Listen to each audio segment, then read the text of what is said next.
Alright, so I'm First Class V here, back with another GCSS-Army helpful video. And today we are talking about part 8 of our series on my workplace in AIT with fast issue. Alright, so fast issue. If you guys are not using fast issue, you are just, man, you're behind the power curve. Alright, so there's a few things that this is extremely helpful for. One is going to help you manage your material situation report. Okay, it's going to help issue all those parts out. It's going to help with your inventories. It's going to help consume your parts, work order management, and of course your ESR. Okay, so if you're a maintenance manager, you look at your ESR. You know you got your on-hand quantity and the issue quantity. So it's going to issue all your parts to your deadline equipment ESR. All right. So this is pretty simple. Like I said, this enables you to issue all your stuff out pretty fast, pretty simple.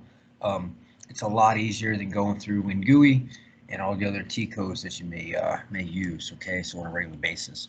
So first, if you're new to the channel, make sure you hit that like and subscribe button. Hit that notification for the bell so you're notified when all my other videos have been posted.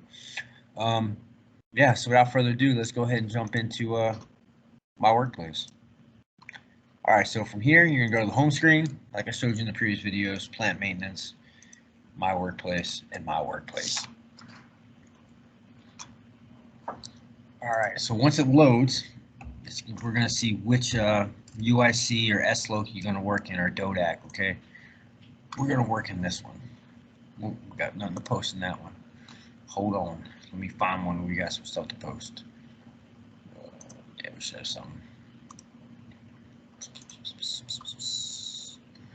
All right, so if you know your document number, right? Cool. Come on. All right, so if you know your document number or inbound delivery number, you can go ahead and post it there. You got a few different types of options here. You can do the last 30 days, or you can do a custom date range. So I recommend if you do a custom date range, right, you can pretty much capture all the stuff that may be sitting on your mat sit or in your parts bin that have not been issued or consumed, and it's going to help you out when it comes to inventory time. But for the video purposes, we're just going to do 30 days. All right, so once this loads, it's going to pull open all of your material that is able to be issued to a work order or initial issue and so forth. Okay, so this is pretty simple. From this screen, this is going to tell you the material number, the description, the batch, bench stock. So if it is bench stock, it's going to be marked with the X, and then of course it's going to have a bin location. It's going to tell you your open quantity, your return quantity, your receipt quantity, total quantity on hand, unit of measure, okay? And then this here, if you have a serial number, it's going to be there. So to do this is pretty simple. You're just going to click execute, right? So here you go. So these are the work orders that is going to show you where you can issue the part. All right. So if you look at the allocated quantity and open quantity, so you see here we don't have enough to fill both of these, right? So all you're going to do is you're going to click it. Open quantity of 1, unit issue is each. Technical status is a slash, okay? Your order number, so your order number will be here, your reservation number, material. If it's a piece of material that has multiple material numbers that's interchangeable, it'll be there, a little staircase. It's also going to tell you the admin number it goes to, and most importantly, the age. So if you're in a unit that's working off of, TAT,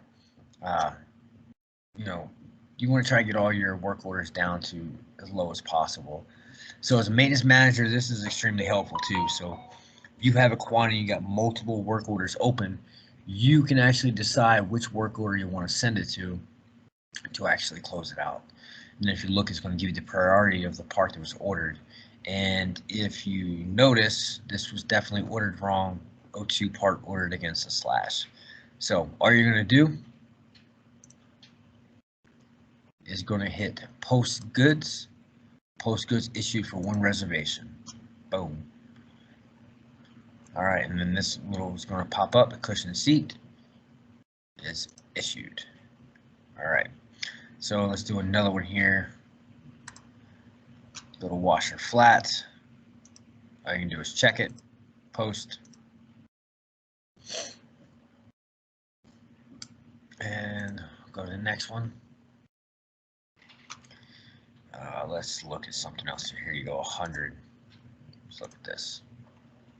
So allocated quantity 100, open quantity 100. I'm trying to find something that was ordered initial issue so you guys can see, because it's actually going to give you the person who ordered this number. I don't think you're going to have any initial issue. But anyway, so if there was an initial issue item ordered, right, it'll tell you if it's ZII, and it's also going to tell you who ordered it. So my name would be here if I ordered that. Like I said, this is clearing out your mass SID and helping clean up your stuff. All right. So if you look, that's a 184-day-old work order right there. It's pretty old. So we're just going to close the rest of these out real fast. Here's another one, 429 days. So yeah, that's a long time to not be issuing a part to a work order. Let's do coupling. Boom, boom. Just do a few more here. Just want to clear all this out. That way I can show you how it's negative. 7 days. But it's a pretty simple process to do this, and it's pretty fast. You know, 183 days work order. That's crazy.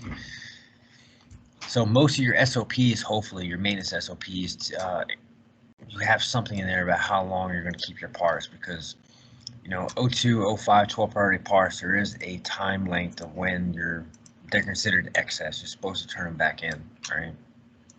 So, coupler break. Let's issue this part. Come on.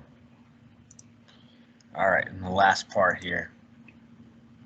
Now keep in mind, I have verified that all these parts are on hand and here, okay? So make sure you're verifying that as well. All right, we're gonna hit boom.